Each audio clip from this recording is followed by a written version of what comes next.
Do-do-do-do-do-do-do. It is a 9 a.m. here in Los Angeles. Hey. And it's... Oops. What a mess. It was just on and I turned it off. And it's Wednesday, April 16th, AD 2025. And we're going to have a fun loosey-goosey, the Hake Report show.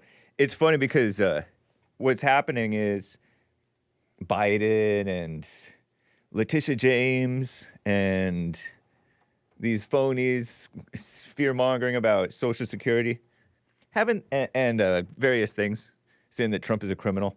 They're the criminals. They're the ones who are stealing from America. They're the ones who don't care about what's right and all that mess. They're ridiculous. It's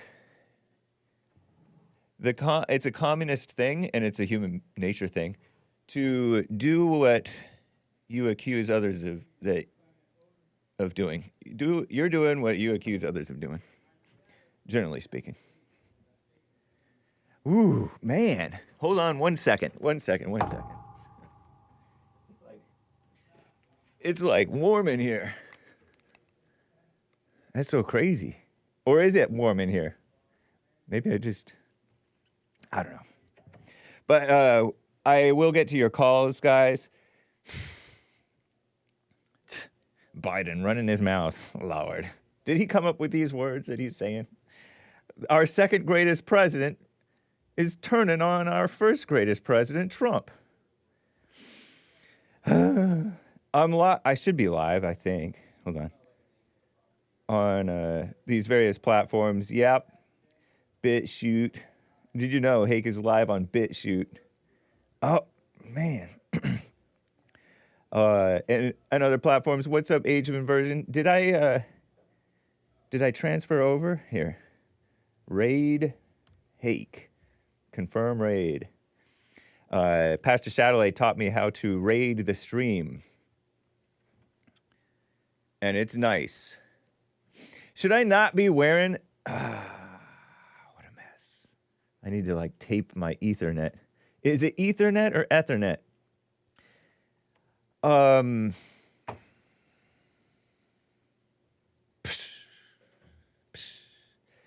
We'll get to your super chats in addition to your calls, actually, everybody. buymeacoffee.com/the Hake Report. You guys are a mess.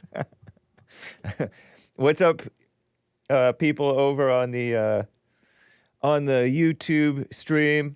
We're gonna get going pretty soon here. I just want to iron out some details of what's going on my live streams so that I'm all set up so that I can be undistracted when it comes time to listen to you guys when I get to your calls.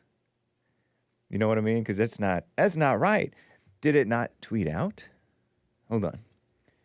In the world. Did I forget to tweet it out? Here, let me just tweet this out.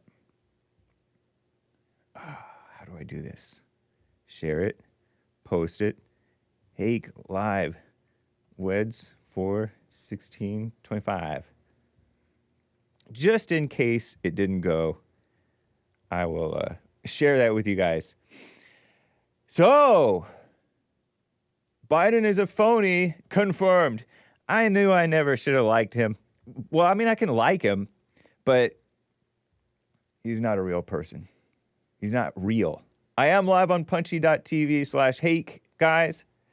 Letitia James, I heard that Letitia James, that somebody said that she lied on her, trying to buy a property. You know how she went after, is she the one who went after Trump for lying about some property, supposedly? Overinflated, whatever his, the value of his land.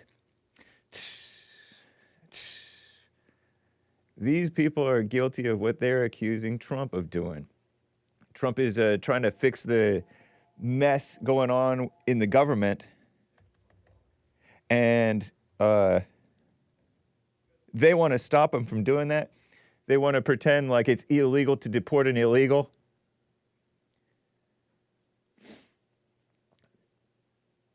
A whole bunch of corrupt, sick judges who have activist judges, by the way, who have infiltrated. They've been pretty good at infiltrating at every level, those commies, because it's not hard to get to be full-blown evil. Let me make sure that this audio is coming through. Yes, indeed. Yep, it is. So, anyway, everybody, let's just get right on with the show. 1, 2, 3, 4. Oh, it's the Hake Report. The Hake Report. La la la. Oh, it's the Hake Report. The Hake Report. La la la. Hey guys! Oh, it's the Hake Report. The Hake Report. La la la. Oh, it's the Hake Report. The Hake Report. La la la. So, how you guys doing? I am fine. I got my mildly attractive t-shirt on. And you know what? I get criticized for wearing medium. And you may be right. To me, when I look at it, it doesn't look bad, I don't think. But it like this neck is a bit tight, and it's like feels like tight right here. Even though when I look at it, it doesn't look like it's that tight. But I don't know. What a mess. Oh, man. Here we go. I'm back. Don't worry about me. You know, I want to get to... oh, yeah, and so I do finally have mildly attractive there on my website. If you go to, or my Printify, hake.printify.me. This is ice blue. Ice blue. Mildly attractive, and it has a little queen or princess or girl there. But there is one without the girl. There's a mildly attractive design without the girl. I showed you guys this stuff. And these are 100% cotton. Comfort Colors 1717. It's a good quality thing. The fit is a little odd. But you can't say the neck is too loose. If anything, it's too tight. It's noticeably tight around here. Almost feels like I'm wearing the shirt backwards, but it's not. For real, you want to see? The tag is back here. But anyway, this is, that's the one with no girl. This is the one with the girl, or gal. And I think it looks, it's a mildly attractive design. Ice blue. There's various colors. There's girly colors and there's ambiguous gender ambiguous colors, like granite. Ice blue. Yam is a good color. Oh, I should be showing you guys what it actually looks like. There's bright salmon as well. White, black, of course. So, get yours. Anyway, you guys just don't care.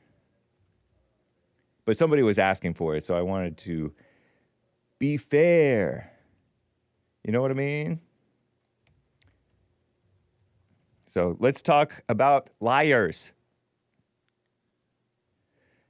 with none other than the man who calls out liars big time, HADEN in Texas on the line. HADEN, thank you for calling and holding, man. How you doing? Hey, how's it going, Nate? Going well. Good. So I heard what you said about Letitia James and them accusing. They're guilty of what they accuse Trump of and stuff, and you're 100% correct. Right. And Maxine Waters' own words when she responded to Elon Musk and Doge, she said that her and her Democrat colleagues or whatever don't know what they have on them, so they are so guilty, and that's why they responded the way they have to Elon and Doge. Oh, interesting that they're overreacting to Elon and Doge partly because they're scared personally. Yeah, because everything they accuse people like Trump of, they're guilty of themselves. That's what they tried so hard to cover it up last year. That's why they wanted Harris to win so bad, because they would have gotten away with all the crime and fraud they've been doing. That's interesting. I think of it as I just tend to assume that people are into their ideology of what they're into doing, and their ego is so propped up, and their false pride is so propped up in doing the damage to the country that they're doing in the name of pretending like they're helping the people, and so they want to keep it going, or they want to stay in power, or they want to. It's trendy to hate Trump, so that's the assumption that I had. I didn't think that many of them had a personal stake in it, other than, yeah, I mean, they do get exposed as phonies just by him talking, just being a normal, real guy. They look like clowns. They look like the clowns that they are. You know what I mean? Right. Yep. So, yeah. Exactly right. They there's a reason why they went so. I mean, look at all the fraud that Doge has exposed already, and Elon says himself that they're not even close to being done with exposing all of it. I mean, of course. What are they at? Like what, $1 trillion now? Am I correct when I say that? Oh, in terms of the money they're saving now? Yes. That I don't know. I wonder if does it matter to you that they've made no arrests? I voted for retribution, so yeah, it does matter, yes. Okay. I don't really mind that they haven't made an arrest, because I didn't really expect them to be able to arrest anybody. You know, because at that level, people get away with crimes. And it's hard not to let people get away with crimes. Hillary, for example. I don't know what crimes Hillary has done. So I can't say, oh, we need to lock her up, because I don't know what she's done. I don't know what she's done or not done. And so a lot of these people are so sophisticated that they find ways to pretend that it's legal. And then it's questionable, and then like half the country is on their side. It's kind of like when they went after Trump. It's like half the country rolled their eyes about it, like me. I rolled my eyes about what they're going after Trump, because none of it's real or serious. Like, you can't really name out a real crime that he's committed that most people think of as a real crime. Half the country does think that it's real, and so it's turned political rather than real justice. And so you can't really expect real justice at that level, because people are brainwashed. And and that's the reason why I believe that his team should go after them for. They went after him purely politically because of, he has a majority America First agenda. They hated the fact that a white man was going to get back in power.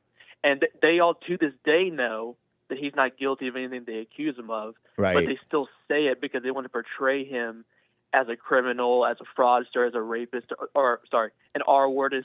Yeah, you're fine. Yeah. I think every now and then saying the R word is fine. Okay. Yeah. I don't want to get your show taken down, so I want to be careful with my words, but yeah. I think it's just for the matter of decent taste. Don't abuse the word too much. Right. Yeah, I understand. I understand. Yeah. But I mean, that's just it's the fact that they know that he's not guilty of anything they're accusing him of, and that's why I believe that Trump's team has the right to go after them, because they wrongfully went after him for stuff they know he's not guilty of. Right. That's so true. So.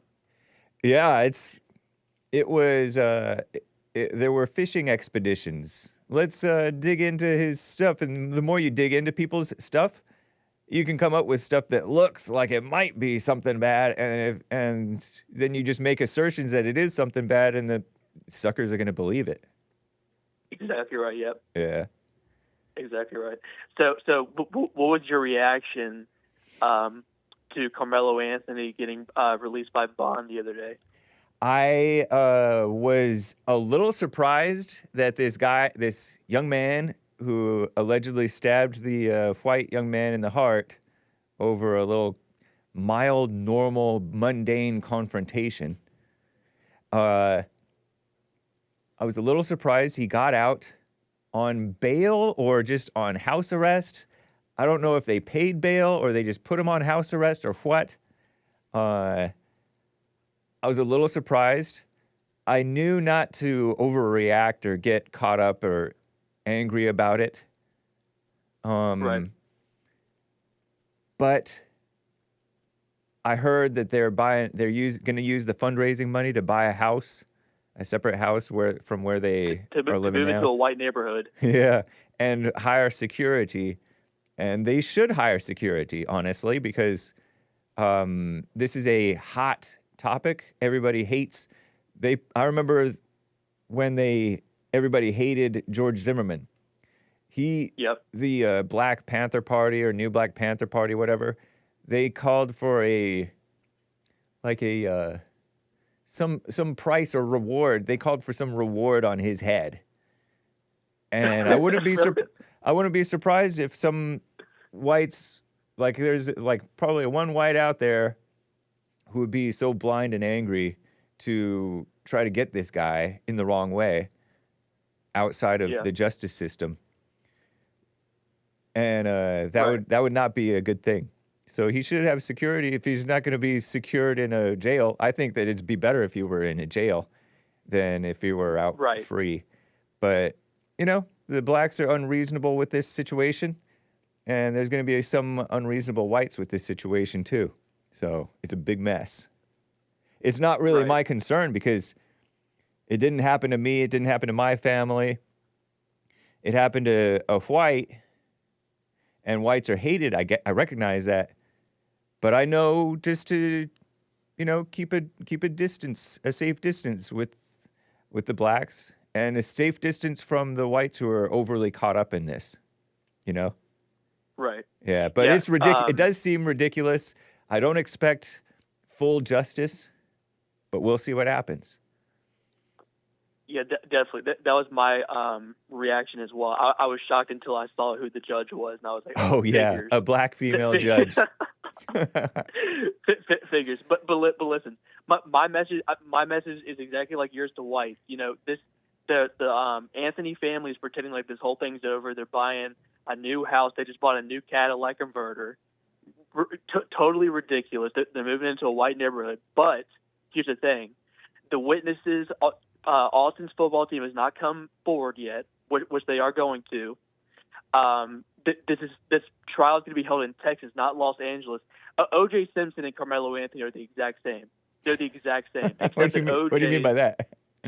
Well, their mission is to get away with what he did with Austin Metcalf that O.J. did with his wife and her friend or whatever. Yeah. But here's the thing. Texas is a majority white, majority conservative state. It's not Los Angeles like it was with O.J. Simpson. So I believe that Austin Metcalf will get justice. You're from Texas, though. Have you been to what's the major city where he is? I've been through Frisco. Frisco, Texas. Yeah. I've been through Frisco several times. So I would say. That's where the court hearing was for the bail earlier this week. Yeah, in Frisco. Well, so look at the entrenched. Look at the woman who's embedded as a so-called judge over there. I wouldn't be so sure that it's not going to have some liberal, because I hear that all the big cities in Texas, are pretty far left, liberal, and anti-white. It's true. Yeah. It is true, but I mean, I would argue it's more conservative than Los Angeles and what happened with O.J. Simpson, though. I would say that. Okay, you might be right. So it's a mess, though. Los Angeles didn't even used to be that liberal, even when they did O.J. like that. Yeah. But it was mostly black jury, if I remember right. It was a majority. Yeah, exactly right. That's the only reason he got away, and it goes to show, black judges, black jurors, politicians, they're all illegitimate, and they only go based off of race and not justice. That's it. Yeah. That's the fact. And by all, you mean like majority, like vast majority. The majority. Yeah. you got one or two that won't do that, but I mean the majority. I've seen tons of videos on social media of black just being furious with what's going on with Karmelo Anthony. Yeah. Have you noticed that?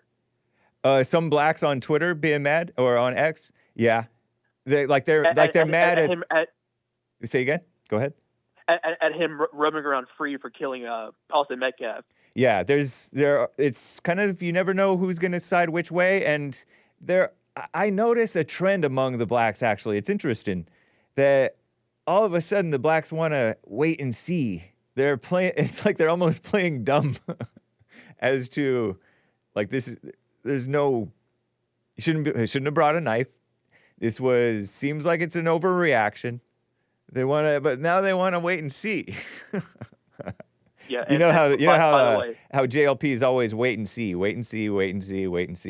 But now they want to wait and see. But seems like they might be partly because they have a pro-black bias and an anti-white bias with their waiting and seeing. Exactly right. Let me add this last thing. It'll be super quick. Yeah. Number one, there wasn't a scratch on Karmelo Anthony, and number two, he was the one that was saying, "Come do something and see what happens." So he was not, afraid for his life. Like he's trying to portray Austin as a bully or whatever. Yeah. Big Bump sent me a text. He said, "When I was young, I told someone, touch me again and see what happens." And he says, I was about to cause a scene. Just saying. Yeah, I mean, that's fighting words. That's like a try me. It's like when black people say the N-word. They're trying to get you to do something so they have an excuse, quote unquote, to do something. They're looking for trouble. So that he also was not supposed to be there. That wasn't his tent. Right. And then lastly, Austin told him, and his entire football team says this. Austin says that he told Karmelo that you shouldn't be there. He grabbed his stuff, and at most. Now I don't think that he grabbed his stuff. I think it was Karmelo who grabbed his own bag because he had the knife inside the bag. Yeah, I think that's a misunderstanding. If I'm not mistaken, I think there's a misunderstanding frequently stated that unless I don't know something. Because I haven't looked that deeply. Right. But from what I read on a screenshot from a little snippet of the police report was Anthony, meaning Karmelo, grabbed his own bag and said, touch me again, or touch me and see what happens, or something like that. So Austin didn't even touch his belongings or anything. So I don't know. Yeah. I don't know. Well, all I gotta say is I believe that Austin will get justice in one way or another. That's just my opinion. But I mean, again, we'll have to wait and see what happens. Do you think it's a fair criticism of Austin that Austin himself, the victim in this case, the deceased, did the deceased bring this on himself in any way? No. Was he overly aggressive? No, because they were just calling out the fact, and I believe it. He said it in a calm tone originally. I don't think he was aggressive like they're trying to portray it. That Anthony was not supposed to be under that tent. Would you advise a white not to be in striking distance with a black? Because I had a caller yesterday who said, "Don't step to a black person. Don't step to anyone. Let them come to you."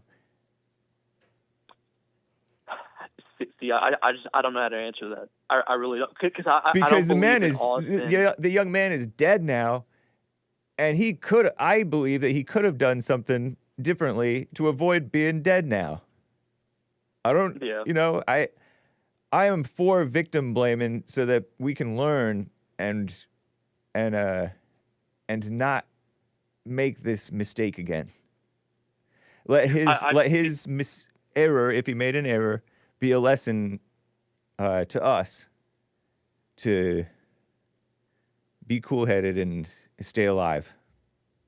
Yeah, exactly right. See, I just don't believe that and his football team says this himself. I don't believe Austin initiated what happened. I believe that Anthony just took it, escalated to a times 10. Right.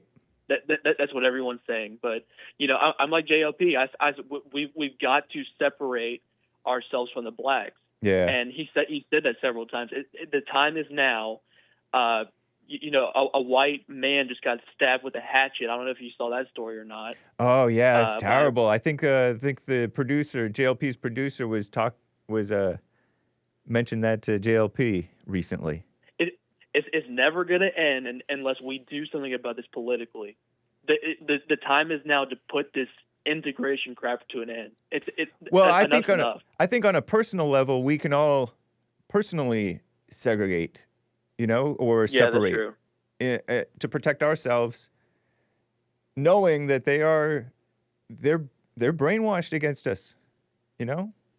So I think it is wise. I don't want to take up too much of your time, but I appreciate you taking my call, though. I really do. Thank you, Hayden. Appreciate you, man. Take care. Thank you much, Jake. Talk to you soon. Yeah. Bye. Alex in California is on the line over here.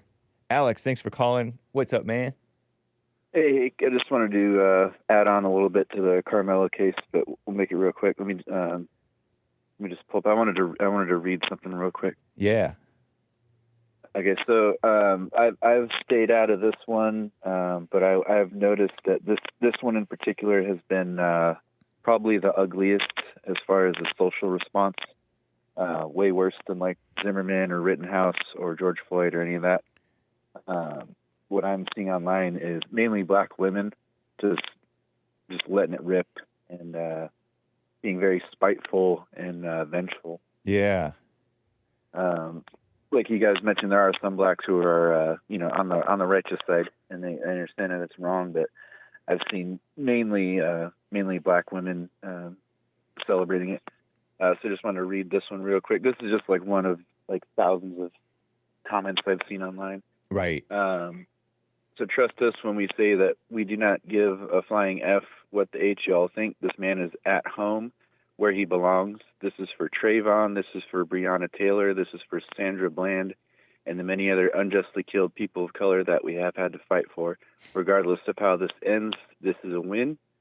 Welcome home, Karmelo. And Austin, I hope you like your new home.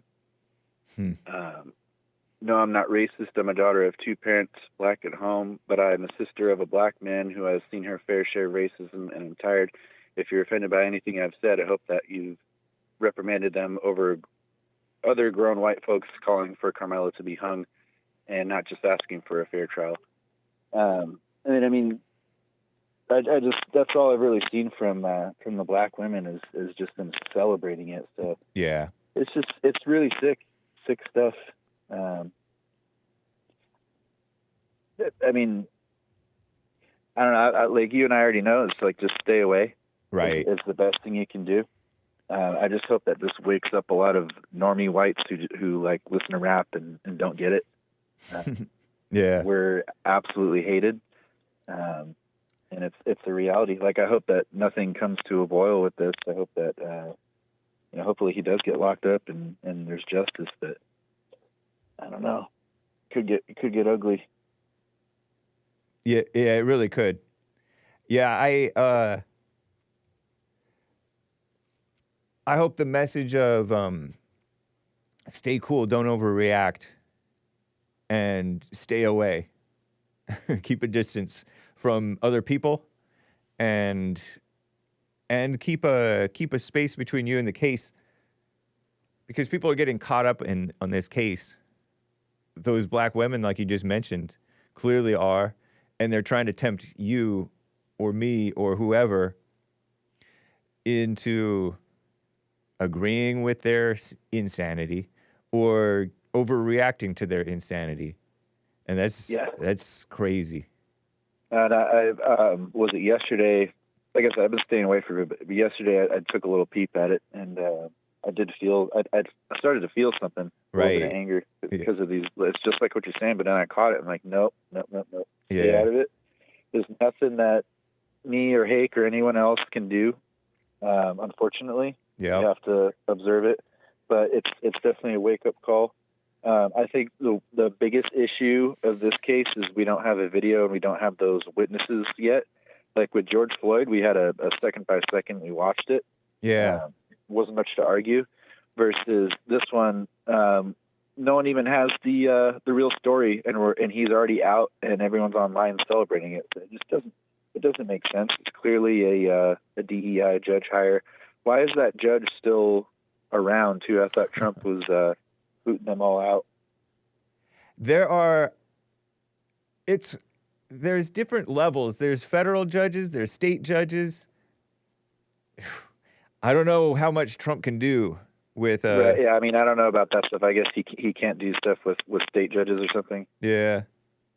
That's stupid. Yeah, it is a mess. You know, people talk about impeaching judges. That's a huge process itself.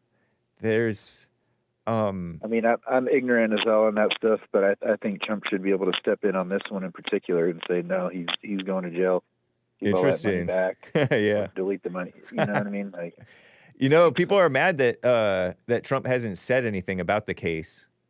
It's probably, like I said, this is the most ugly response I've seen for a racial event like this. So I'm not upset with Trump, but it's like, dude, it has been like a week or so. Yeah, I don't know.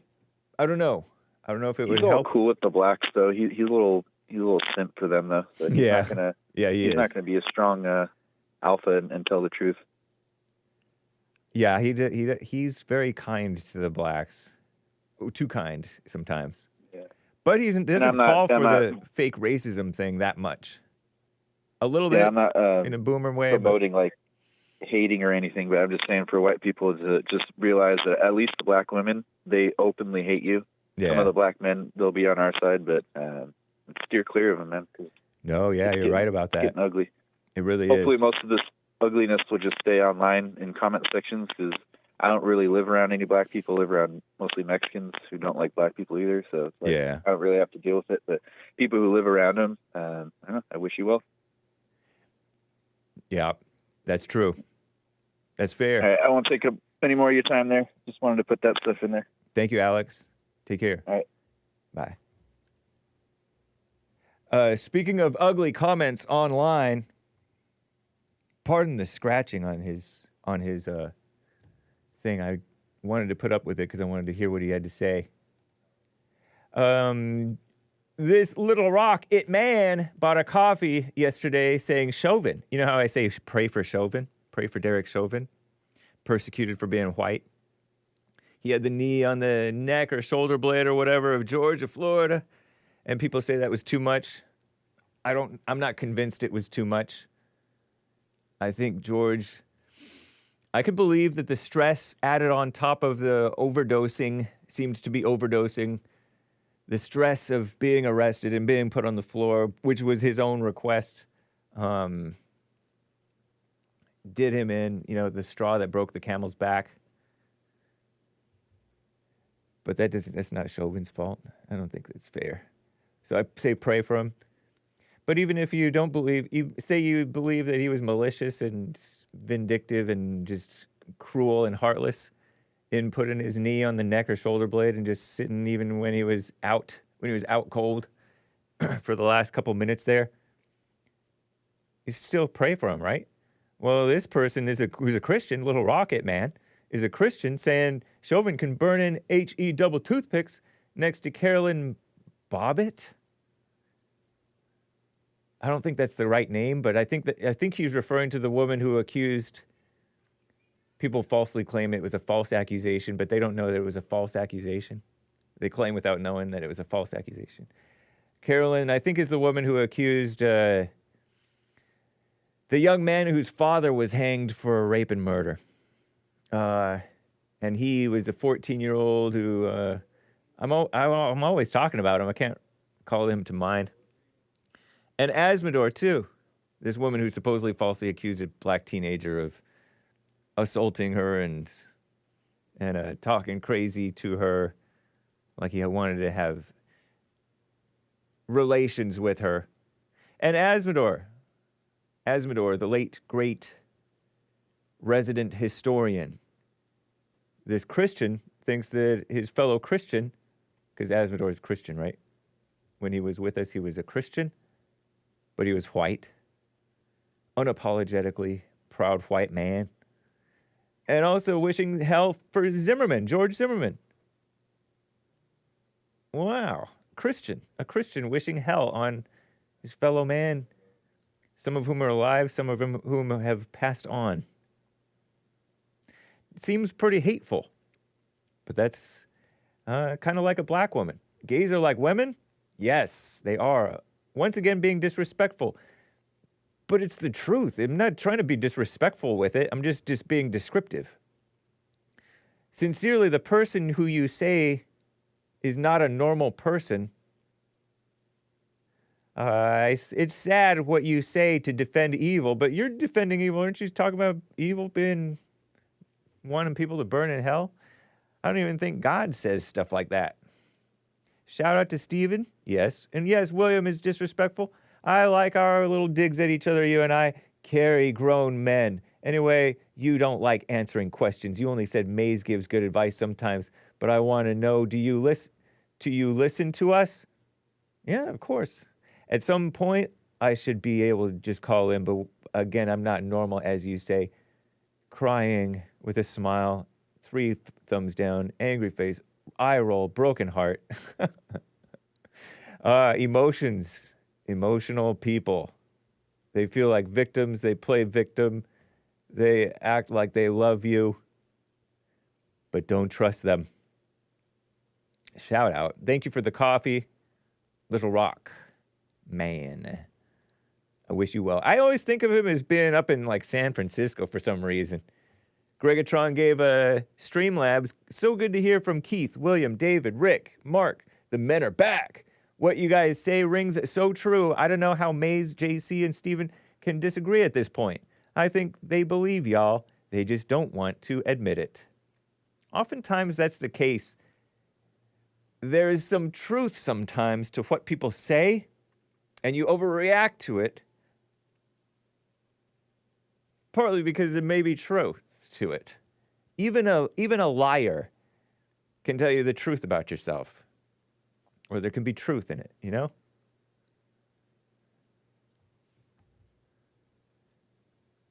But you don't have to take it in the way that they mean it. Be cool.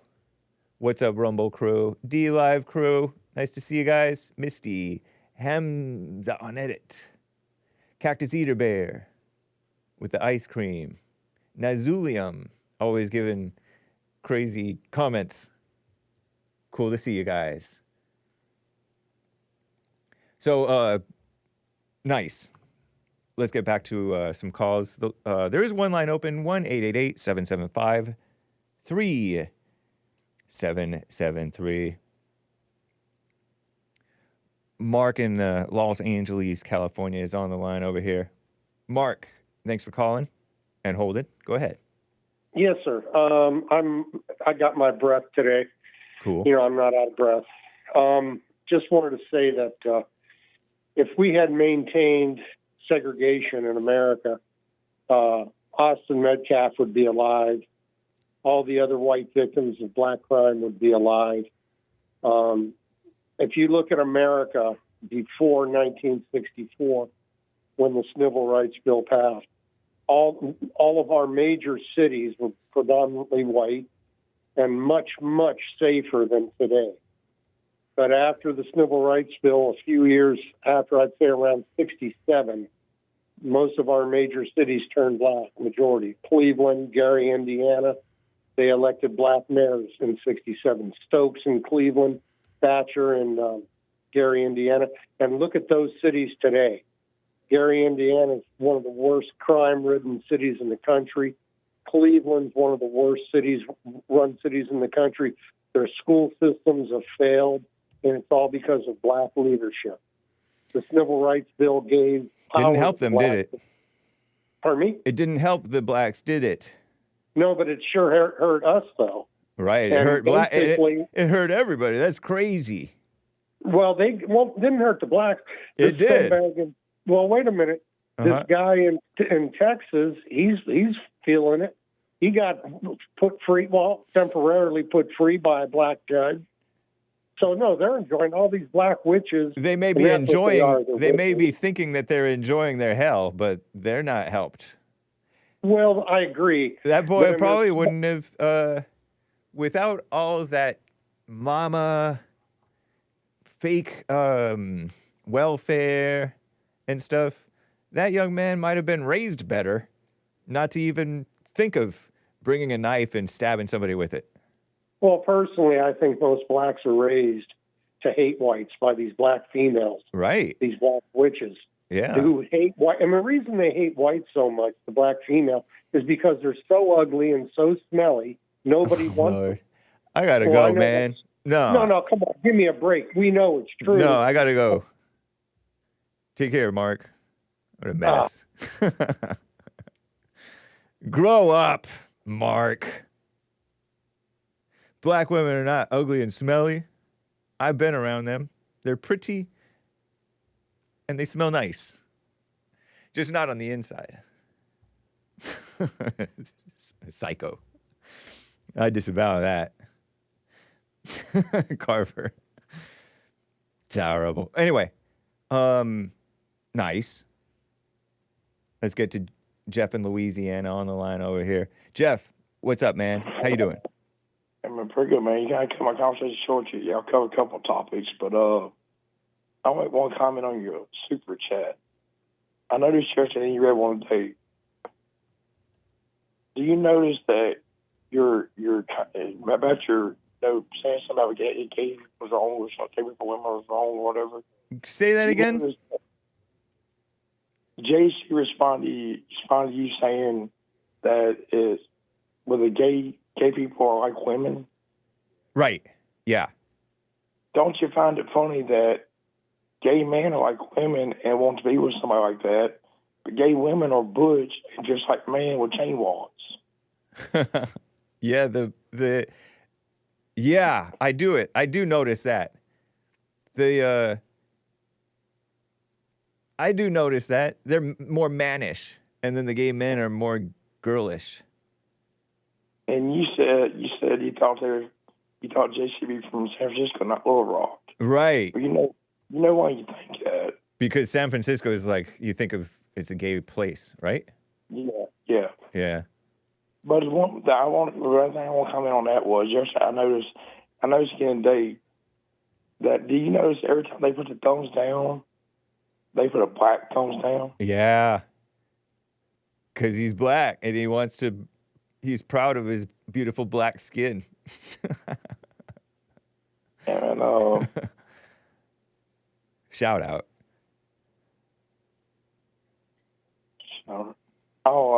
And one thing to hit on too is they covered the hatchet man, all that stuff.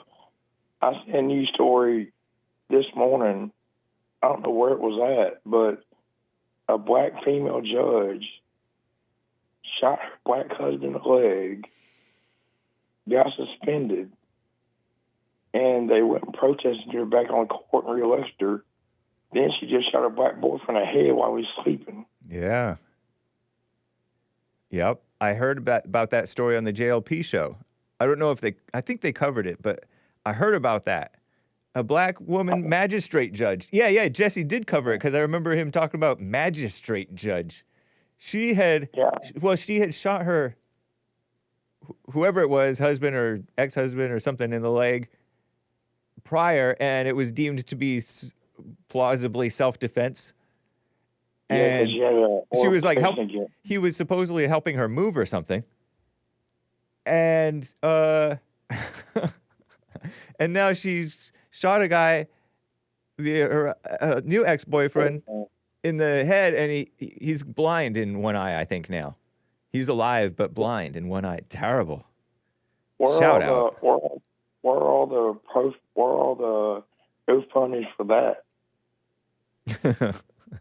I don't know if nobody feels sorry for the black man in America. I'm sorry I don't sound like Mark here, but right. It's not because it's not a white person to kill. Right. Yeah, it's not a black on white situation. Yeah, people are motivated by somebody saying something hateful, supposedly. And so all of a sudden they want to go show some support. You know, it's just, well, that Karmelo Anthony thing. The last thing I say is real quick. Yep. Is they rented a $900,000 house for supposedly for $3,500 a month in a gated community in Frisco, Texas, and bought a new car. Yeah. Yeah, the guy who's committed the stabbing, allegedly. Well, it was The reported family. yesterday.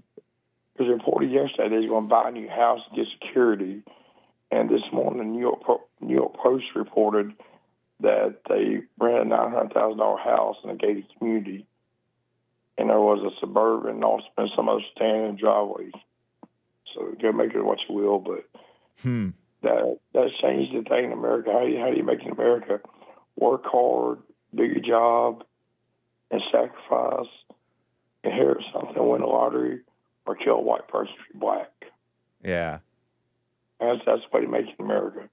Because, I mean, this is just getting ridiculous. But anyway, man, I ain't going to always jump on because I ain't got much to do. Well, take care. Thank you for calling, Jeff in Louisiana. Bye. He got me good. He got me good. And I can't even promise that I'll get him next time. I'll get you next time. Terry in Oregon on the line over here. Terry, thank you for calling. What's up? Hi, Hake. Hey. Just calling you. Sweet. Yeah, I wanted to talk about something else.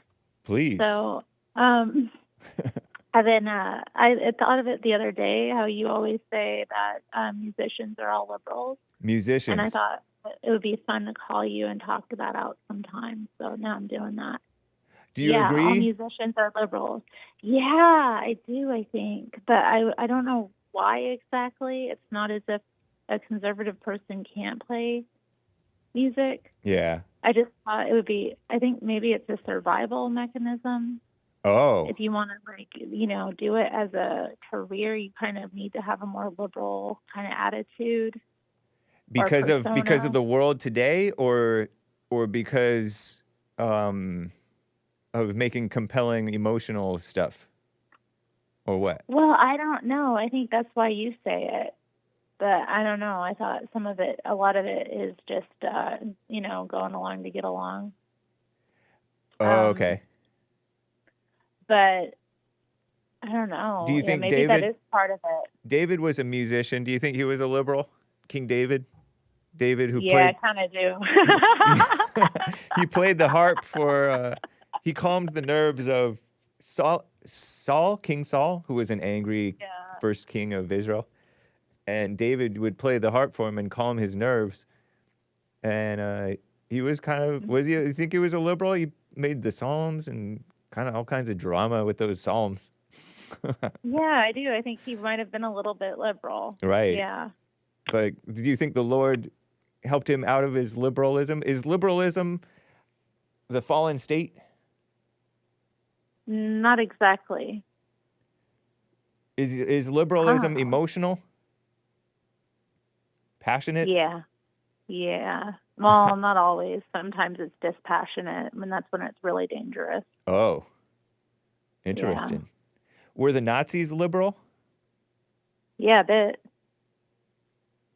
Was that dispassionate liberalism when they were just cold-blooded killers, allegedly, according to this? Well, not allegedly. According to the history? I don't want to get into, Holocaust territory here. I mean, I think that it was a complex situation, and it got really bad because of the conditions of World War II. I don't think that the average person who was maybe a member of the Nazi Party or who voted for Hitler was down with everything that happened. Right.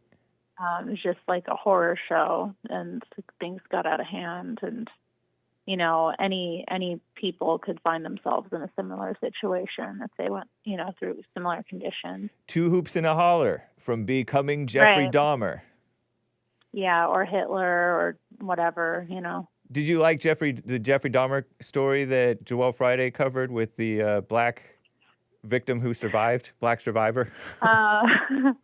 I haven't been watching Joel Friday TV lately. Oh, dang. Is that because he's married now? No, it's because he abused that turtle. Oh, really? Are you serious? Yeah. I haven't been able to watch him. I mean, I'm getting over it a bit, but that really bothered me. So you're not joking?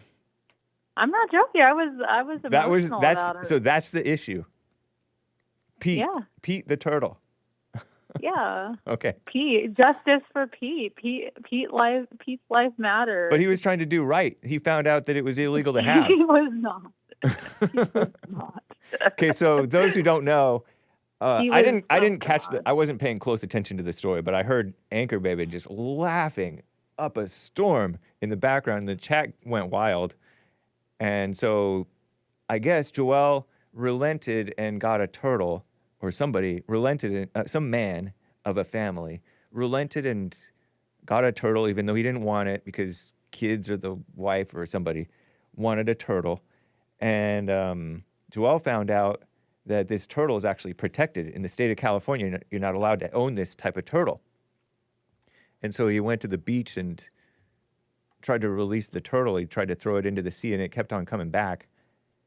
And eventually he threw it to the other side of some place, and some other woman picked it up and maybe took it home or something. And so... No?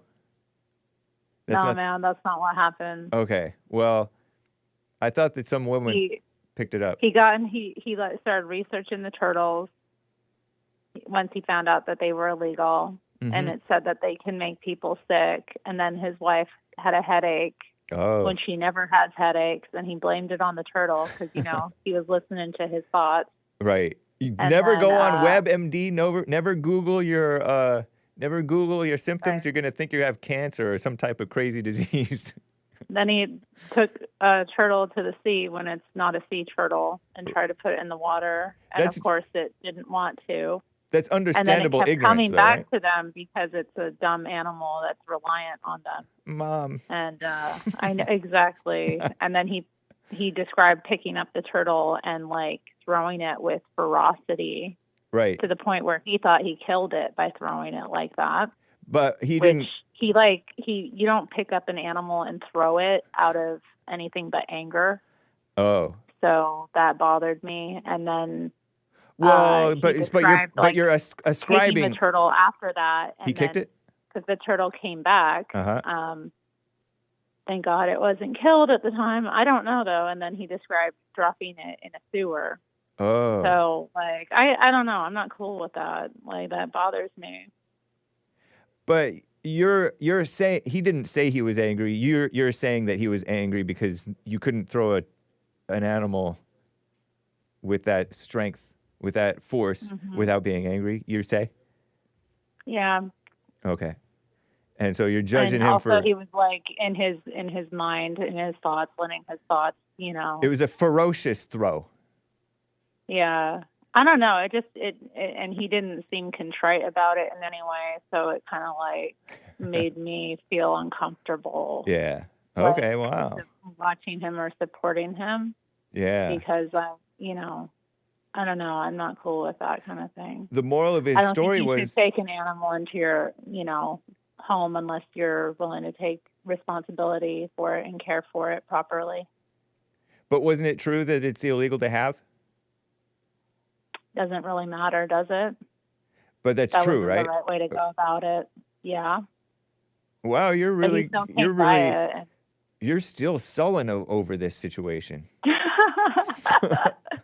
I mean, I'm a bit better about it. I'm a bit better about it, but you're wanting me to get into why I had a problem with it. Yeah, and then I'm just trying to clarify some of the facts of the situation, and then you're like, doesn't matter.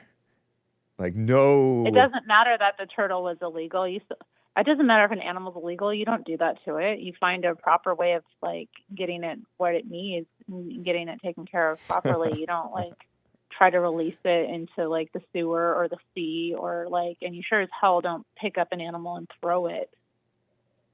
Well, if you're throwing it into the water, you throw fish into the water, you throw different things into the water that are supposed to be back in the water. And he was at the shore, so he was trying to get it further so it wouldn't. I took it as more innocent than you're taking it. Okay. But anyway, I didn't know that. I didn't know that anybody took it this seriously. It may very well have been innocent or ignorant, but it's still not something. It's it's a thin line. Kids are innocent, but they can still do evil things that cause damage. Yeah. Are you right for judging him for being an adult? Are you right You for know. judging him though?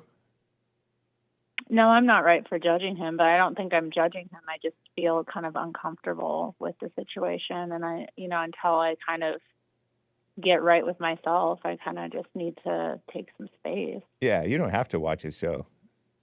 Thanks. So no, long answer to that story. No, I didn't see his show on Jeffrey Dahmer's the guy. I don't know. Yeah, one of the. It was a very interesting little segment he had about a liberal who got caught up with liberal Jeffrey Dahmer, and it was quite interesting. Oh wow! So you think musicians are liberals because they're all in there? They need to be all emotional in order to make music or to be even drawn to that? Do you think, or why are they all liberals? I say it mostly. I say it partly jokingly, but I think it is true. I think emotions I think it's true too. I think emotions have something to do with it. I think passions, but it's funny because the better musicians, they do better when they're less passionate and less emotional. You know, I think when it's almost like a science. You mean like their technicality? Yeah, when they don't overthink it or overfeel it, is the best songs come forth. I've Do you heard think of. so? I don't know. I feel like people make better songs when they're like processing their emotions a lot of the time, and they're channeling that energy into something productive, which is like making the music. I don't know. I find that more interesting, but I think over time they become, I don't know, the technicality, the practice, you know. Oh, fair point. Yeah, They make better music, but there's more interesting stuff that comes out of the emotional stuff, which is why, like, sorry. The younger copycat people, the younger people who are copying other people, they come out with the best stuff, and then their sophomore album stinks. Or their later albums stink when they're trying to hold on to this stuff. And, like, just look at Eminem. His early stuff is better. Everybody says, oh, I like this group's early stuff, or I like this artist's early stuff. I don't know about classical musicians and those people who wrote great masterpieces or whatever. I don't know how old they were. But usually, from what I've heard, a lot of the greatest hits that anybody ever makes is when they're just doing a one-off. They need one more song. Izzy, whatever that guy's name is, the fat guy from Hawaii, he did that What a Wonderful World and Somewhere Over the Rainbow mashup thing. And that was so great. And he did it kind of as an afterthought, I heard. And then there's different people who've made pop hits when they had 8 songs, but they needed a 9th song. The label wasn't going to accept it. So they're given, like, they had to make a song by force. People come up with a song real quick, and that becomes the hit. And the hits are usually some of the best songs, with exceptions to the rule, I think. At least in terms of one group's repertoire. I don't know. I think it depends on the band, obviously, or musicians. I'm not sure if I can agree with that. Because I get into albums myself because I'm, all into music. So you listen to full albums? You prefer full albums to songs? Yeah, I love albums, yeah. Still, if an album's not good, like, I don't care, about the group. If they just have a hit, it's not really interesting to me. Oh, okay. I need to hear an album. I need to hear, like, I don't know. It's like a finished work, an album. It's like it's a full piece. And if it isn't right, it's not, I can't really get into an artist. Okay. Huh. Which is why David is, like, so good. But who? David. Oh, David? Yeah. It depends on what the purpose is. If the purpose is to make a hit song, you value the song. If the purpose is to make an album, then that's something different, I guess. I don't know. Anyway, interesting, I guess. Yeah. Anyway, I don't know if I have A more lot of it clarity is about ego. liberalism. A lot of it is ego. Ego is liberal. Self and that's pride true. and all that stuff. Yeah, that is true. That is a lot of it. And also just the need to go along to get along and not offend people is ego too. And part of it, you're supposed to overcome it when you're older, and so it just doesn't fit as much as well when you're older. Like Will Smith coming out with an album in his 50s or whatever, however old he is. That Has sounds that come odd. out yet? I think it did. And then, some of these older people trying to hold on to their youthful stuff. It's a young man's thing, I think. I don't agree. I bet you some of it is okay, but a lot of it just feels like it's just seeking after like worldly pride mess. Yeah, or just trying to relive your glory days instead of getting on with life. Yeah. That can be a bad thing, but I don't know. I respect that one guy who's old, Rolling Stones guy, who's still active. He's still healthy. I don't listen to any of his stuff, but I liked, some of the Rolling Stones stuff from back in the day. It's good.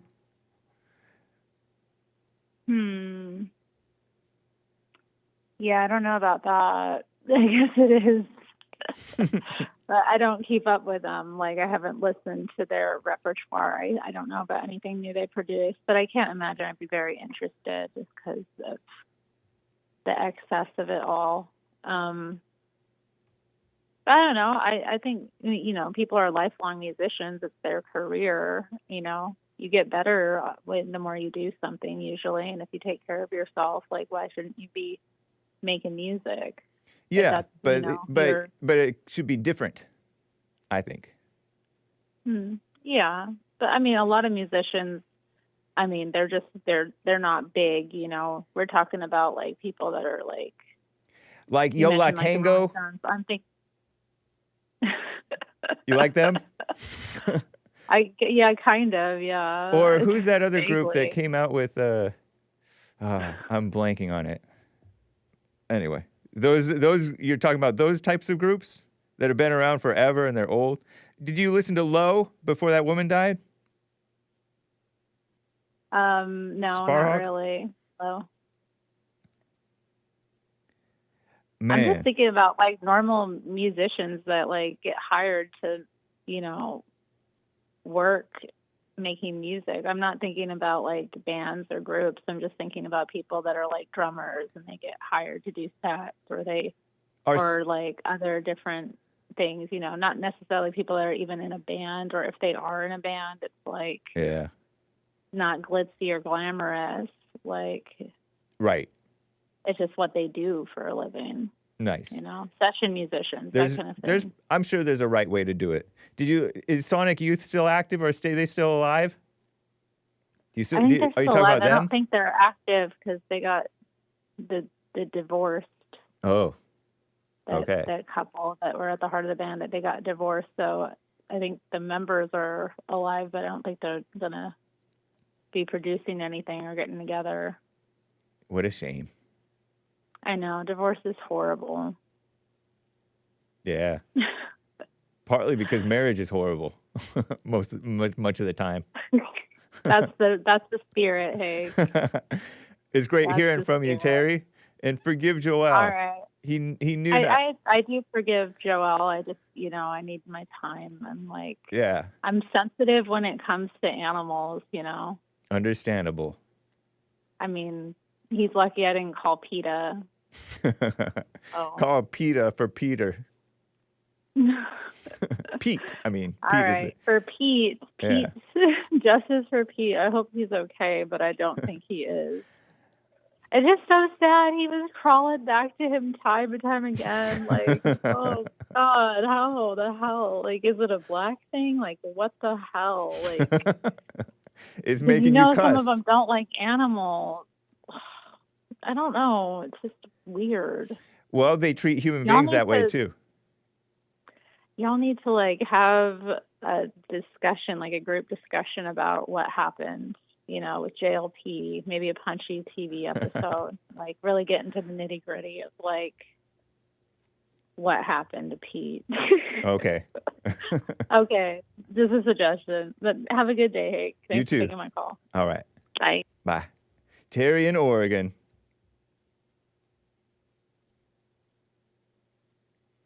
Wow. Okay, let me check for super chats, guys. Carver says it's some Andy Lau got better with time. So nice. But Andy Lau is Chinese and he's still youthful or something. Anyway. Okay. The lines are full. I'm going to plow through all the calls and we're going to see what we can do. Okay? Chase in Texas on the line here. Chase, what's up, man? Which I was just about to throw a comment out there saying I'll keep my time short so everyone else can have a chance. So, what's going on, man? Hey, hope you're doing well. Yeah, I had a little mishap with my truck. So, but cool thing was the tow guy on the way back, black tow guy, and this white guy and a black guy. It was funny too. The white guy was a wood. He had his Iron Cross hat and everything, and black guy was chill. And I was just like, yeah, that's Texas. That's the kind of people that do these jobs. So, because I was off the side of the interstate, right? Interstate 35 is busy, and I was off the side of the interstate. And I guess my transmission blew. I think the four-wheel drive blew, and it was probably something stupid I did when I was in Austin and, on substances. Yeah, well, because at some point in time I put I engaged my 4x4 on the interstate and didn't know it was going because I was too intoxicated to realize it until the music cut down and I heard the grinding. So I think it busted the front, and, man, it just spewed transmission oil fluid into the side of the freeway. So, I sit there and call some people up to come help me, which, I was with them last night, and then I went back around, was hanging out, and then they had to come get me. And so anyway, I'm here alone now. I think they're going to be coming back. Anyway, so yeah, so on the way back, I had a cool conversation with the black dude was the one who showed up first, and the white guy, the wood, he came up afterwards because they had to block the traffic because it's heavy. It's going fast today. So they had to kind of he had to have one behind, and I got to talk to the black guy for a little while. Get to the point, please. I'm sorry, dude. I'm sorry. Okay, yeah. Man, you don't got to be so mean. Shit. Yeah. You're worse. So anyway, you're a worse storyteller. You know who's a good storyteller is I kind of like David from Ocala's stories.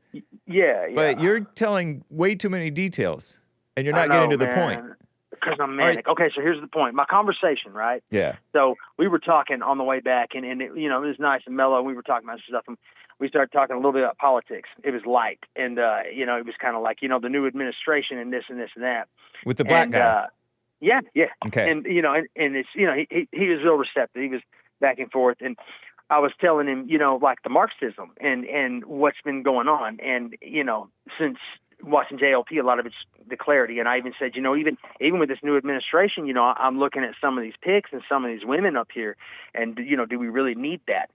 I get it that it's our only choice, and, I started telling him, and he just, after a while, he started listening, and I started saying, it's like the single motherhood. And I said, and here's the thing, man, socialism, Marxism is this and this and that, and they pit people against each other. But the United States is a real easy one. And I told him, I said, look, my grandfather was CIA. I said, I can tell you straight up, CIA runs a lot of crazy stuff.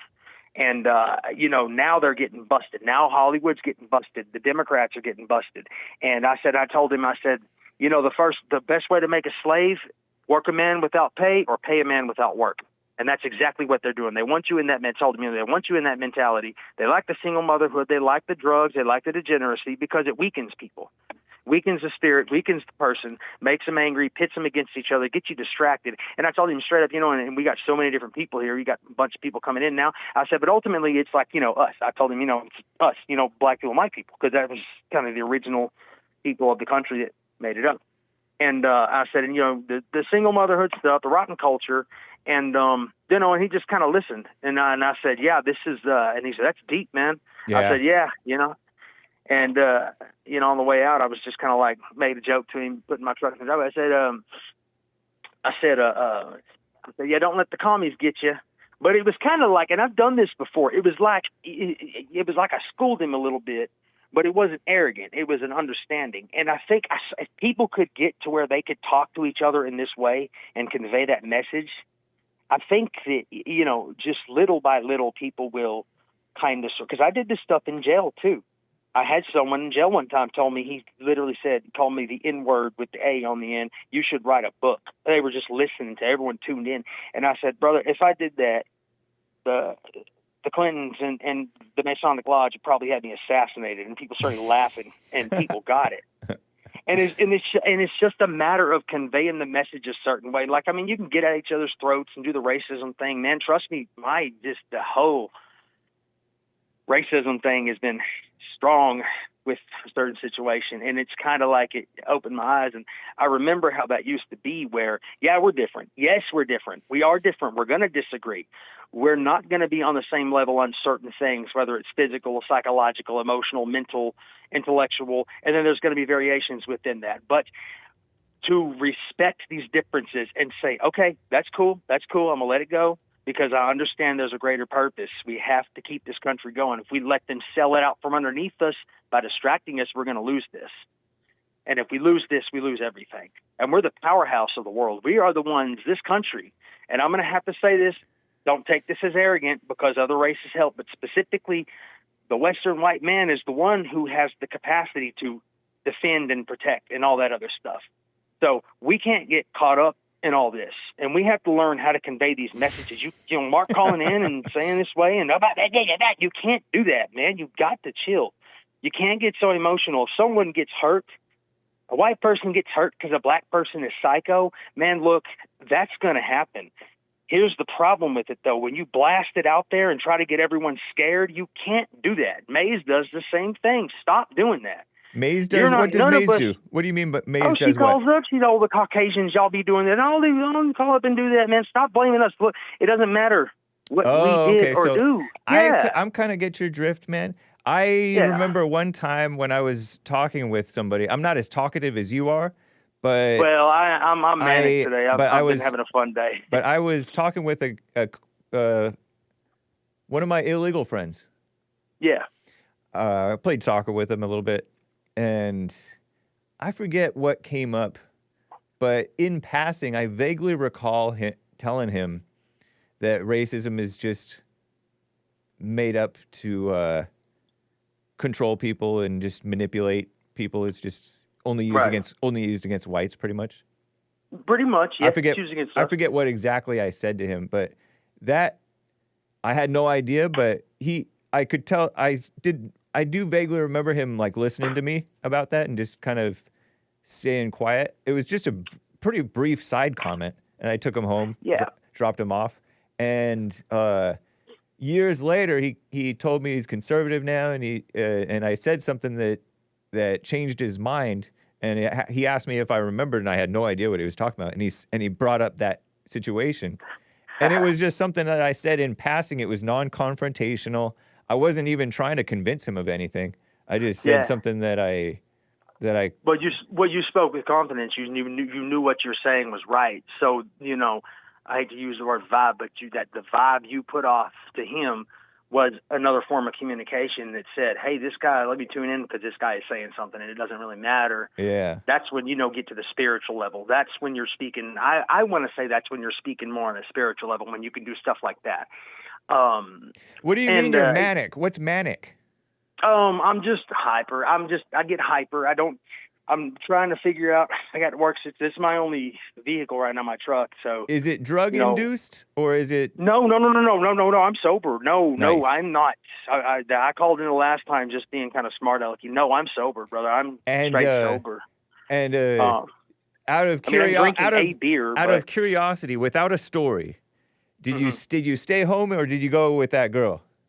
Oh well, I mean, I went and did my went. I'm gonna dox her name because I'm No, probably no. I gotta go. I gotta go. Chase. Dude, okay, won't dox her name. Won't dox her name. No, I gotta yeah, go. no. Which girl? Which one are you talking about? Oh, okay. No problem.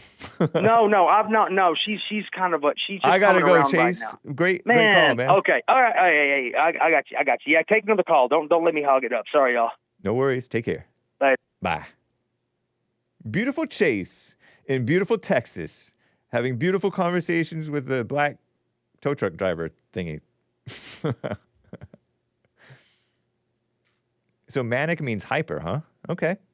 All right. Dennis in New Jersey. Always cool talking with Dennis in New Jersey. How you doing, man? Hey, how you doing? Hey, how you doing? Can you hear me? I can. You sound like you're in the car or on a Bluetooth or something, but I can hear you. Yeah, that's what I am on. Do you want me to change it? Well, if you're on the road, we'll put up with it. If you can switch it, let's hear it better on regular phone. Okay, 1 second. Dennis in New Jersey. Hello? Much better, man. Thank you. Appreciate that. Okay, you're welcome. Yeah, so I initially had called up about the Metcalf issue with the Anthony kid. Yeah, I'm curious what your sense is about the situation. What do you say about it? I know you were about to say something else, but I want to hear this. Okay, so getting on that case first is, first of all, I'd like to say, rest in peace to the young man, Metcalf, and my condolences to the family. Yeah. Go through that loss of a child. It must be very painful. It must be going through a lot of hurt. And, just looking at it from the outside, looking in, not emotionally, I can look back on it, and I try to, relate to the kids. And I know the young people are, especially young boys in their teenage years. Stay close to your phone. You sound like you're going away from your receiver touch. Okay. That's better. Yeah, so I know a lot of kids, a lot of young kids in their teenage years are going through a lot of emotions. Yeah. They're, all hyped up on their egos. All hyped up on their egos. Their hormones is raging, and they don't know how to deal with some things sometimes, And we all been young, and I recall when I was a youth, I used to roughhouse too, and you don't, think that's going to, just because you roughhouse with another kid, you don't necessarily think that that's going to be the last day that you live. By roughhouse, you mean getting into fights where you're angry with the person, but it's just a fight. You're not going to kill each other. That's what you mean by roughhouse? Yeah. So you're an angry fight, not just playful roughhouse, but angry roughhouse. Right. Yeah. Okay. Something similar to that. And especially if you don't live in like a violent community. Say if you're like in a suburb where there's very little violence, you just don't think that's going to be, just because you got in a fight with another kid that, that's going to be the last day. So it's unfortunate that it happened. Yeah. But on the real though, looking at it from judicial point of view, I did a little bit of research on the what constitutes self-defense, because Texas is a stand your ground state. Yeah. It says that you're allowed to use deadly force if someone unlawfully does something to you. So I guess like the onus is on the prosecutor in Texas or Austin, Texas, to prove that it was murder and not self-defense. Yeah, innocent unless proven guilty. That's a fair point. You want to consider people innocent unless proven guilty or until proven guilty. That's fair. I know that a lot of people roll their eyes about the notion that it was self-defense. And I tend to agree with rolling their eyes about it being self-defense, but I don't know what the white guy did. A lot of people are making claims that the white guy or the white brothers were trying to jump the guy. I haven't heard any real evidence of that, but I don't know. And seems like a ridiculous overreaction, but I'm not surprised by your thinking of it in that way, and we may find out what the truth is. I don't know. Wait and see. Yeah, I mean, it's really not your concern. It's not my concern. The kid Anthony could have been genuinely afraid for his life. You know, I've carried weapons before. If I felt that, you know, I was in danger, my life was in danger. So that's what happens if you corner a person and they feel that, you know, they have nothing they can do other than to, you know, use deadly force. They might use it. But I think the thing with the Anthony kid is, you know, after he struck the kid with the knife, he ran away. Because I actually have a friend who killed someone before, you know, in self-defense. Okay. But he stayed with the person or the body. Oh, wow. You know, and he called the police officers. Yeah. You know, and waited for the police officers to arrive and say that he was under attack because the guy was on his property. Because the kid ran away, I think that's the main reason why he got charged, because that looks like suspicious. Like, if you were just defending yourself, you know, and you see the guy is laying on his back, you know, not unresponsive, why would you run away? So I don't know if that kid's has a mental illness, like some type of spectrum of autism or something. But you would think that, you know, he would understand the concept that if you stab a human being in the chest with a knife, that it could kill him. But he acting like he didn't even know that it was deadly force. Right. I mean, you'd be surprised what is or isn't deadly with a stabbing. Sometimes it's not. Sometimes it is. When you stab him, like you said, in the chest, in the heart, that can really be deadly. I remember a guy was pretty severely hurt when an Antifa just poked him in the chest. You know, stabbed him. An Antifa transgender stabbed a Mexican over here in L.A. one time, and pricked his heart. But I think he ended up being sort of okay. But I don't really fault him for running away necessarily, because you don't know the situation. What if the brother's still there and you don't know if he survives or what, and you just want to get out of the danger? Theoretically speaking, I don't really fault him for that. I fault him for... I think that I fault him for stabbing the guy at all. Because cornered, but I picture him being kind of like in a tent, in a covered, you know, propped up thing. It's not not an enclosed tent. Underneath the tent thing, hiding from the rain, just go away. I don't know, but what a mess. It's a messy situation, but thankfully, it's not my concern really, and I don't have any say over what happens. So it's interesting that people, and you don't have any say over what happens. It's interesting that people get mad at each other over having an opinion, and their opinion really doesn't have any influence on the world. Yeah, it's kind of crazy, because it wasn't that long ago that, you know, we had cowboys all over on the West Coast, you know, in the Wild West.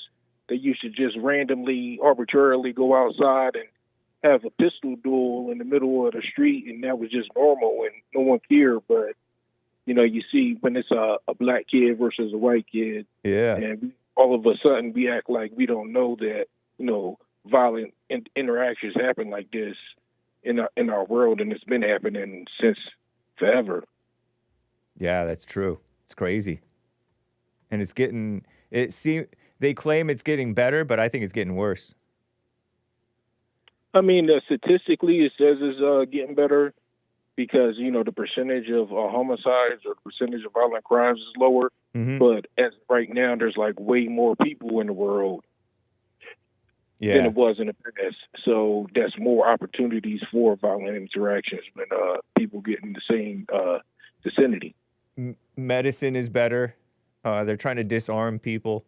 They're drugging them and putting them on pot and pornography and stuff, so that their T is low, their aggression is lower, or something like that. I don't know. Turning everybody into a girl. They're putting stuff in our water. But no, I mean the spirit is just openly, and anger is openly encouraged among blacks and now among whites too, among women, among the gays, among everybody, and that seems worse than I've ever seen in my lifetime. Yeah, I mean, growing up, for the majority of my youth, they didn't really have social media, so I wasn't like privy to a lot of things that were going on worldwide, like something like this that happened in Texas. When I was a kid, I probably would have maybe heard it like on CNN or the national news. Maybe I might have peeked at it in the newspaper, but I would just went on about my day. I wouldn't even thought too much about it. But all these media outlets that cover it, 24 hours a day, 7 days a week, you kind of get inundated with it. What was your second topic that you wanted to hit? Because oh yeah, I wanted to hit because tax day just passed. I was talking to the tax operator that was working on the taxes, and we was talking, and I said, she was telling me, if you want to pay less taxes, right, what you need to do is you need to invest more of the money. So, that you have less taxable income because the money that you're investing, they can't tax that. I was like, oh, yeah, you're right. I should have did that. And then I said, that's what the rich people do, right? They invest all their money. She was like, in this country, the rich people invest all their money. They don't pay any taxes. And the poor people, don't pay any taxes. They just get a tax refund. She was like, the middle class is the mules. They just pay for all the taxes in this country. And I was like, damn, I guess I am the dummy here because I'm busting my behind every day, just to get to the middle class.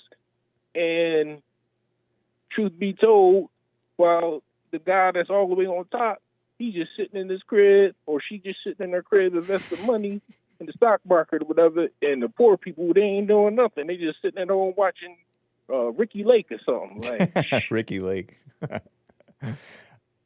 I'm tired of being like, got to get out of that rat race because they've been like lying to us, man. This is just you go out there and you work yourself to have death, and then and then what? Yeah, it's an interesting point. I know that the rich people actually pay a lot of taxes. They pay like most of the taxes, but they're taxing everybody now. I mean, a lot of us, and hopefully Trump is able to cut a lot of that out and cut a lot of the regulations, and we get our money from tariffs and from letting the companies be freer so that the companies make more money. So everybody's doing better. Well, by companies, I mean any businessman can be freer to make his money, and the people working for the businessman can be freer to make money. Go ahead. From my understanding, it's not the rich people that pay taxes; it's the rich people's businesses that pay the taxes. Oh, and the rich people don't pay themselves any income at all. Oh, okay. Yeah, so that they could don't be. pay any taxes on their own personal income because they take all their own personal income and invest it right back into another business. Yeah. So they're not paying any taxes. Their company is paying all the taxes.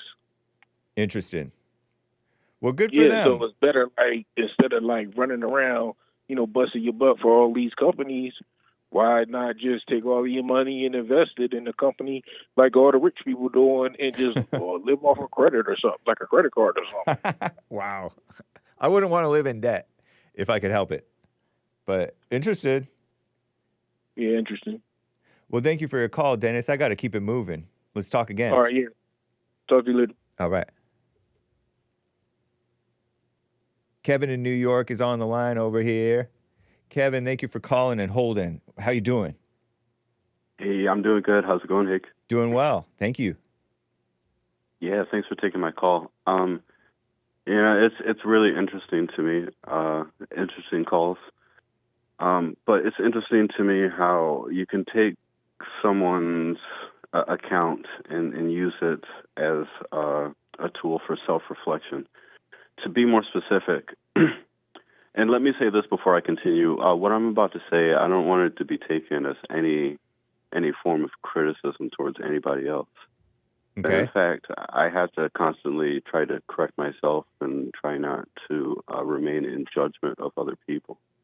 Because just as earlier I was listening to this story from TERRI about the whole turtle thing. I hate to bring that back up. I'm like, well, shoot, if you feel uncomfortable about it, then why is that? You know what I mean? Yeah. It's coming from the simple thought that don't ever take what you're feeling and then point at someone else as the reason why you're feeling the way that you're feeling. You see what I'm saying? Yeah. And so, like, while trying not to going down the route of judging TERRI as like, oh, you know, that's not the way to live and all that. Instead, I was thinking of, shoot, when was the last time I was made uncomfortable and why? Do you know what I mean? Yeah. Like, and hoping to God that I didn't blame somebody else for the way that I was feeling. You know, I don't think that the things that JLP is telling us is just him just saying it, but the Spirit speaking through him. Yeah. In fact, I really think that even his weekly biblical question came right on time for a lot more introspection. You know what I mean? Because even I have an answer for that. What was it? Something like, what was the first temple that God built or something like that? Yep. Yeah. It was interesting hearing other people's answers on that. A lot of people said that the first temple that God built was Adam. And Right. they may have a point by saying that, but my answer is more specifically saying that the first temple that was built by God is the human body. The reason for that is because, so if you understand the body as the temple, then you can then understand that that temple is used so we could use it as sort of as a refuge to escape the worldly issues. You see what I'm saying? No. Well, what part do you not understand? Using the body, the temple of God, using the body as a temple, as a refuge to escape the worldly issues? I don't understand absolutely. what you mean by that. Well, that in extension, it's sort of used in conjunction with. How do you take refuge in your body? You do so when you use the method in conjunction, the method of the silent prayer along with your body. Okay. Do you understand what I'm saying? Now I do, yes. Interesting. Mm-hmm. Well, that's pretty much all I have to say. Cool, man. Thank you, Hake. Yeah. Thank you, Kevin. I appreciate you hanging in there. Oh, yeah. No problem at all. Have a good one, all right? All right. You too. Take care. All right. Bye. Bye-bye. It is interesting, like, the physical and the spiritual. To me, it's a mystery.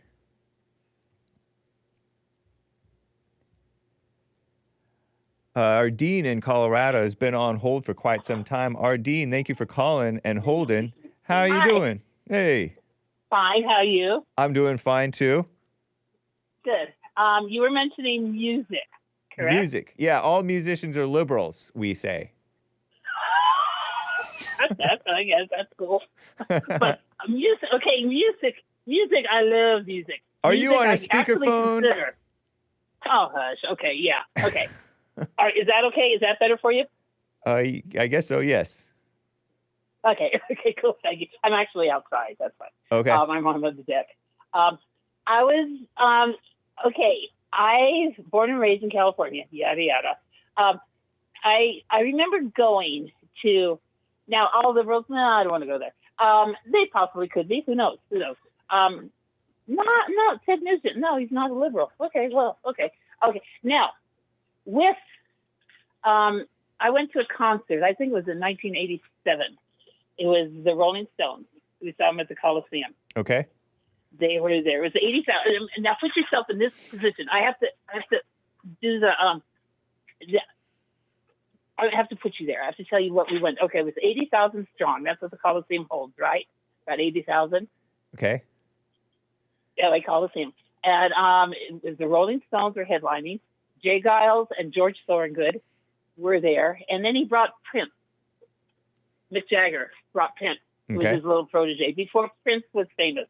And you do appreciate Prince. You do like Prince, right? You personally. Yeah. Do you? Yeah, I do. Okay. And you recognize his musical talent, correct? Michael's better, but yes. Okay. Now, just in terms of pure enjoyment, Prince is too heavy. Prince is too overbearing and heavy and epic. Serious. I prefer the easy pop of Michael. Okay, go ahead. Okay. Now, with the concert, now they were 2 hours late getting on stage. So imagine a bunch of that group of people. Imagine the people that it drew. Now, this was in 87 too. The type of people that it drew, and I'm sure there was Hell's Angels there, and we were partying heavy. Okay. In 87, it was major partying. There was a lot of drinking. I'm sure a lot of drinking, a lot of drugs. There's a lot going on. So the people were a little irritated. They bring Prince out. Nobody ever seen Prince before in his life before that concert. Wow. They introduced him. He was wearing a trench coat, garter belt, and fishnet nylon. How do you think that went over with a bunch of Hell's Angels?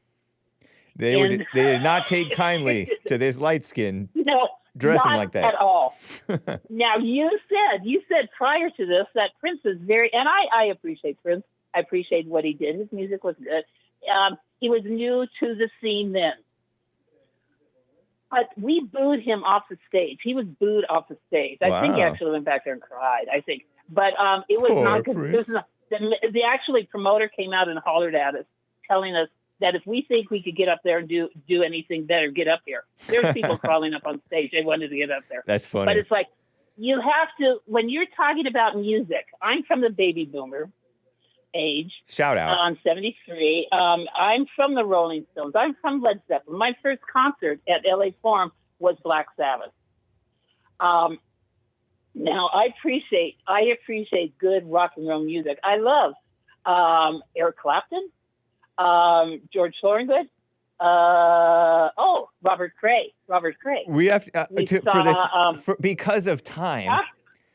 Get to your point, please, Chase. Okay, music is done generationally. Everybody trashes the music prior.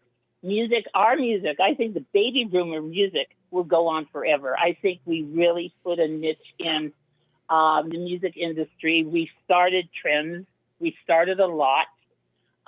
Liberal. I feel like some of them are older than boomers. I don't think that's even noticed.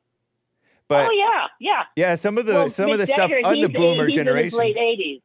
Right. Yeah, they were from Mick Jagger, Keith Richards, and all that. They're from the generation prior to me. But they're what the boomers enjoyed. Generation. They were what the boomers loved. You got it. Nice. And we were there, and it was great. Shout out. It was fantastic. And it's generational. There's no liberal or conservative. Music isn't. It's the universal language. Conservatives don't make good music. Ted Nugent, well, he doesn't make good music, I guess, but he's very conservative. How about okay? Hey, that one Rock? Song was back when he was Eminem? Liberal. Huh?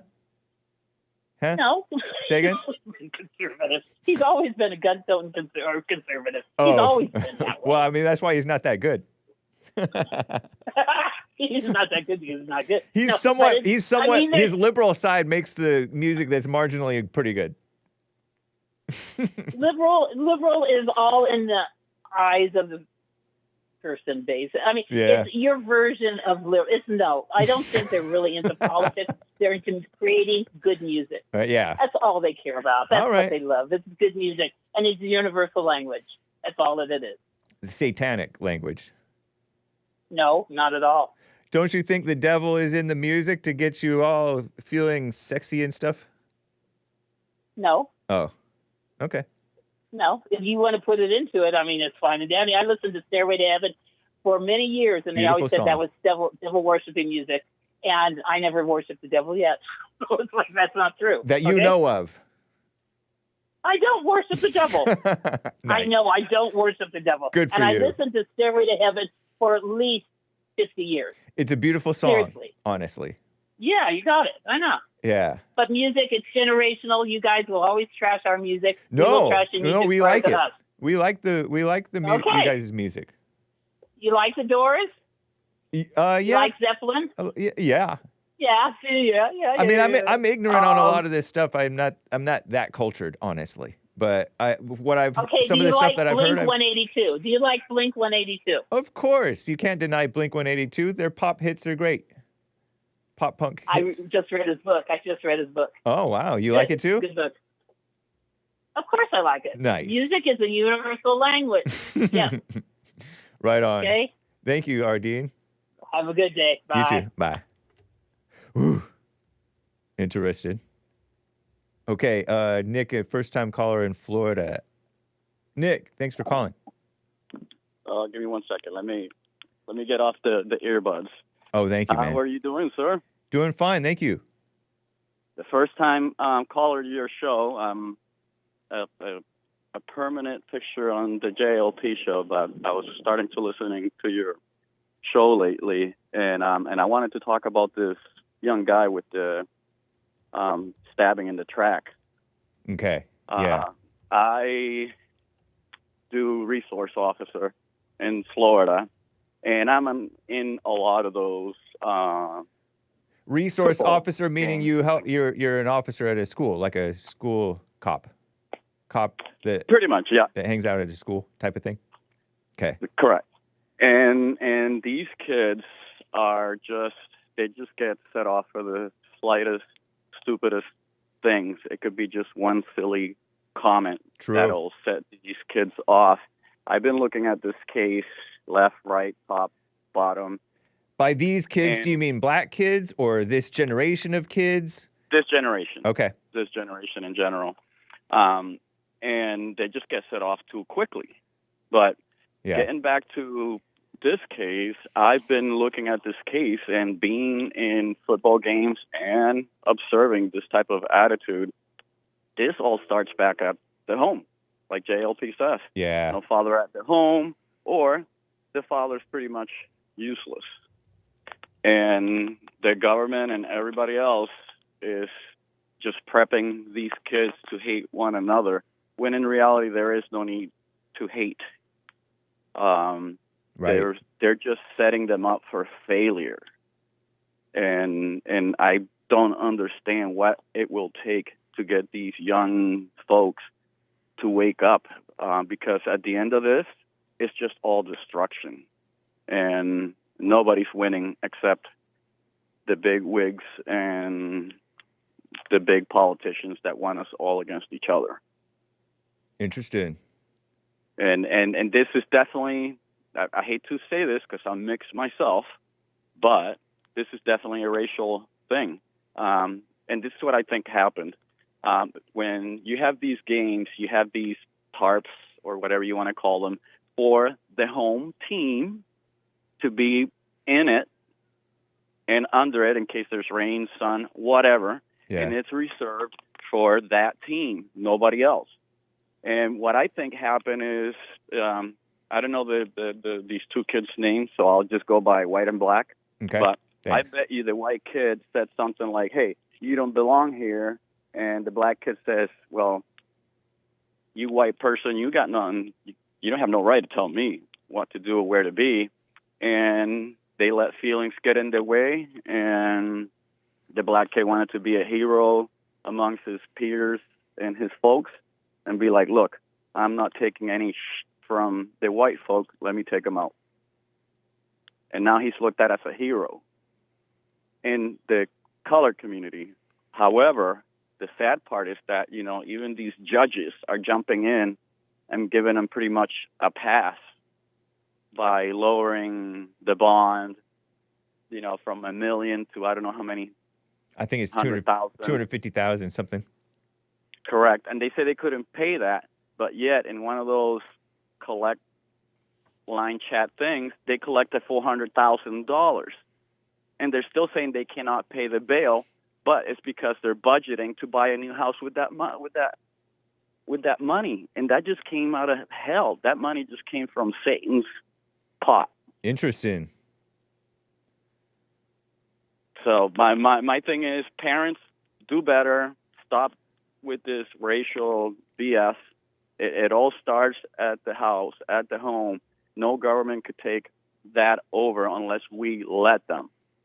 And unfortunately, in the minority community, from Hispanics to blacks, the government is our mommy, and the Latinos better wake up because we're next.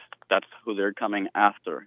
This whole Latin X thing, it's meaning Latin next. You're next in this pot of hate and usury, and they're just going to be the next ones to be dividing and fighting, and you looked at me the wrong way, I'm a victim, blah, blah, blah. Yeah.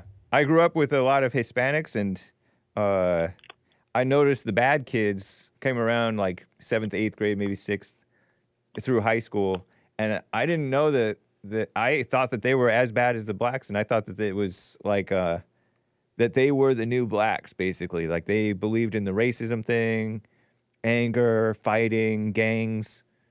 But I found out that blacks are actually another level. But still, you're right. They are next. They are, and they're basically already in the pocket. Even many of the the Hispanic Republicans, they still cling to that false identity, that ethnic identity and pride that sometimes gets in the way of what's right. Identities, your sensitive identities can mess you up. People take an identity from music, and it's ridiculous. Yeah, and that identity thing is correct. I look white, and I get crap from both sides. Yeah. If I'm in one position, they're like, "Oh, you're there because you're like the token, you know what?" Yeah. And then if I'm on the other side, and frankly, since I bumped into you guys, I called me and a couple of my guys the East Coast JLP chapter.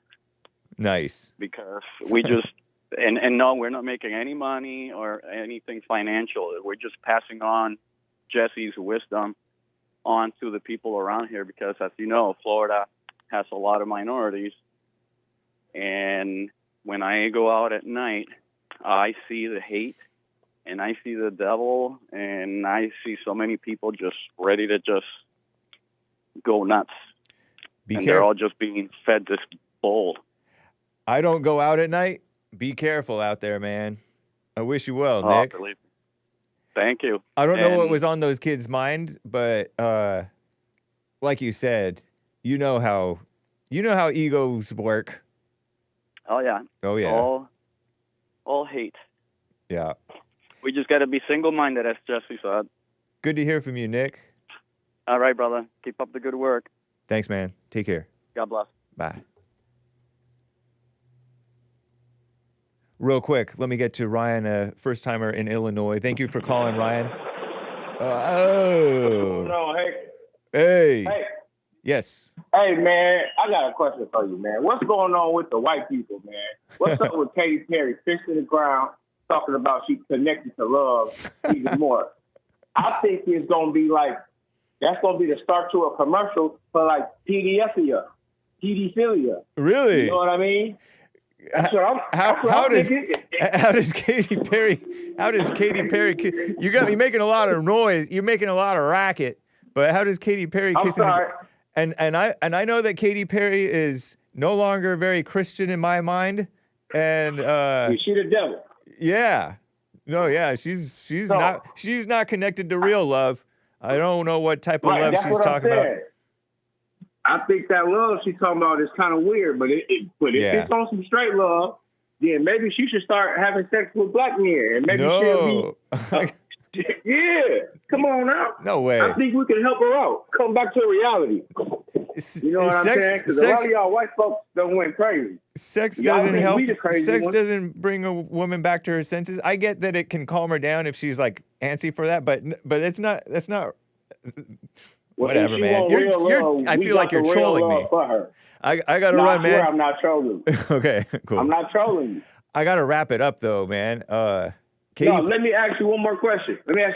keep it clean for the kids and the ladies and for I me. got you. Thank you, man.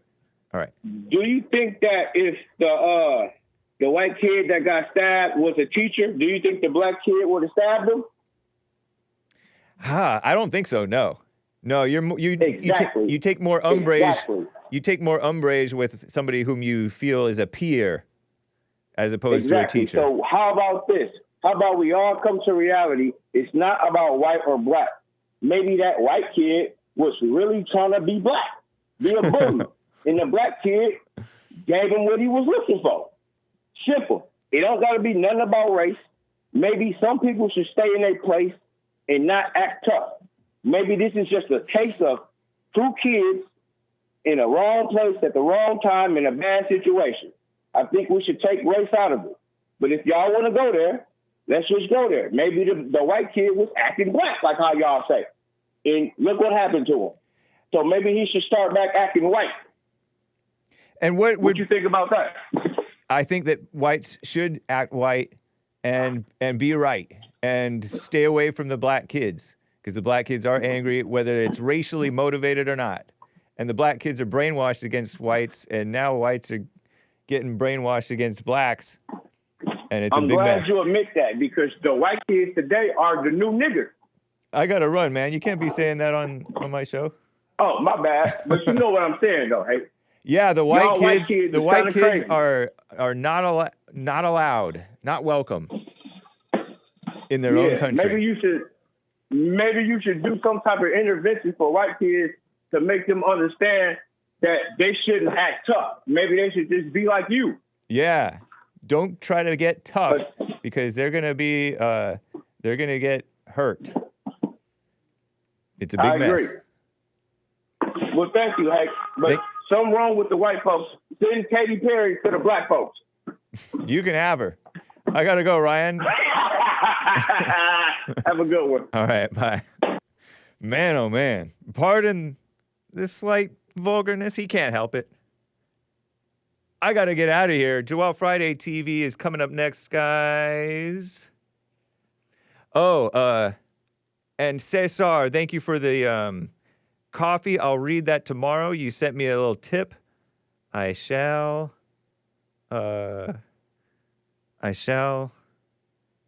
see what I can do. Thanks, guys, and take care.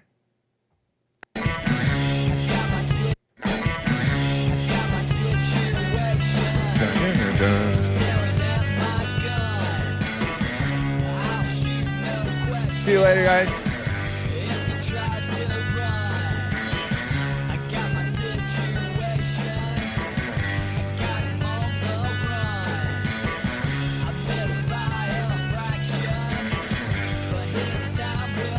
It's Christian.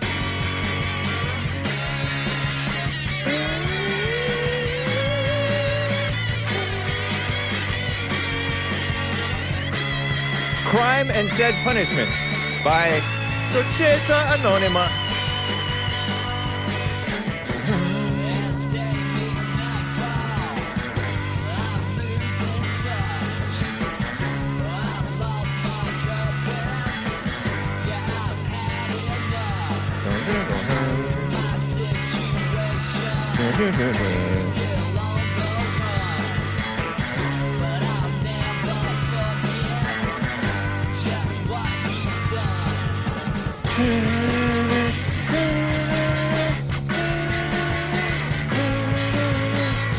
Joel Friday TV coming up next. Don't watch it if you're Terry. Shout out.